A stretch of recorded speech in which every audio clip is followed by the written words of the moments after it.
Hello বিয়ান, আসসালামু আলাইকুম। তো আজকে রান্না করবো হচ্ছে যে কাঁঠালের বিচি দিয়া, ডাটা দিয়ে, আলু দিয়ে বল মাছ রান্না করবো।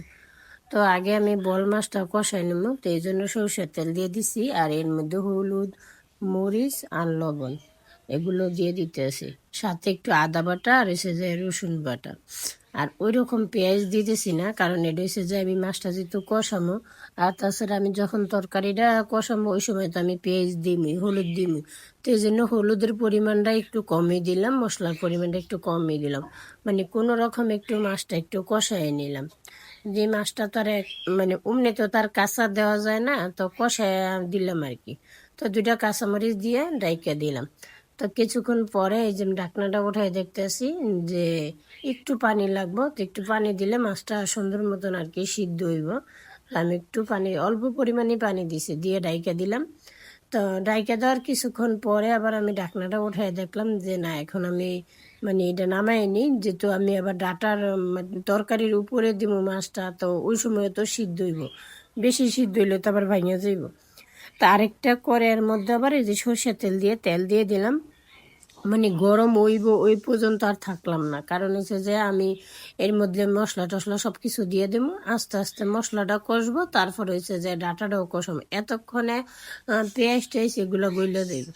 এই জন্য সম্পূর্ণ যেটুকু আসছিল ভাবলাম যে পুরাটাই লাগবো, যেহেতু সাথে আলু আছে, এই জন্য আবার পুরাটা হলুদ মরিচ সব দিয়ে দিলাম, সাথে একটু আদা বাটাও দিয়ে দিছি। তো ওইটার আমি ভিডিওতে নিতে ওইভাবে মনে ছিল না।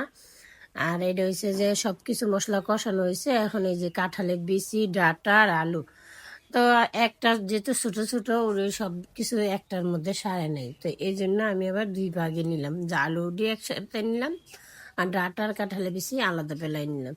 তো এখন আমি একটু ভালো করে কষাই নিব, যদি আমি ভালো করে মানে ডাটার এই না কষাই পরে ডাটাটা খাইতে ওইরকম ভালো লাগবে না, আর পানসা লাগবে।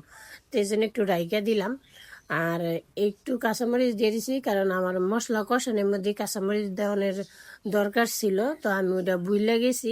কারণ আমি যখন আদা বাটাটা দিছি ওই ভিডিওটা নিতে ভুলে গেছি, আমি ভাবছি যে ভিডিও চালু চলতেছে, কিন্তু ভিডিওটা আমি চালু করছিলাম না। পরবর্তীতে যে আমার যে খেয়াল হয়েছে যে আমি তো ভিডিওটা চালুই করিনি, তো এই জন্য এটা আর দেখাইতে পারলাম না। তো ঢাকনাটা ওটা আমি একটু মানে কষায় নিতেছি, যে একটু যদি ভালো করে ডাটাটা কষানো না হয়, কাঁঠালের বিচিটা কষানো নেওয়া হয়, তাহলে দেখা যাইতেছে কি তরকারিটা একবারে আডা আডা হইব, সুন্দর হইব। আর যদি এগুলো একটু শীতও কম হয়, তাইলে ওইভাবে খাইতে ভালো লাগবে না। তাই যে যেহেতু আমার তরকারি কষানো হয়ে গেছে, তা আমি একেবারে এতটুকু পানি দেবো, বেশি দেবো না, কারণ মাছ যে কষাইছি ওটার মধ্যে আবার ঝোল আছে। তো এর চেয়ে বেশি যদি আমি দিই তাহলে কড়াইতে সারবো না। তো আমি একটু ডাইকা দিলাম, যখন বলক উঠবো ওই সময় মাছটা দিব। তো এই যে ডাকনা উঠায় দেখতেছি বলক এসে পড়ছে।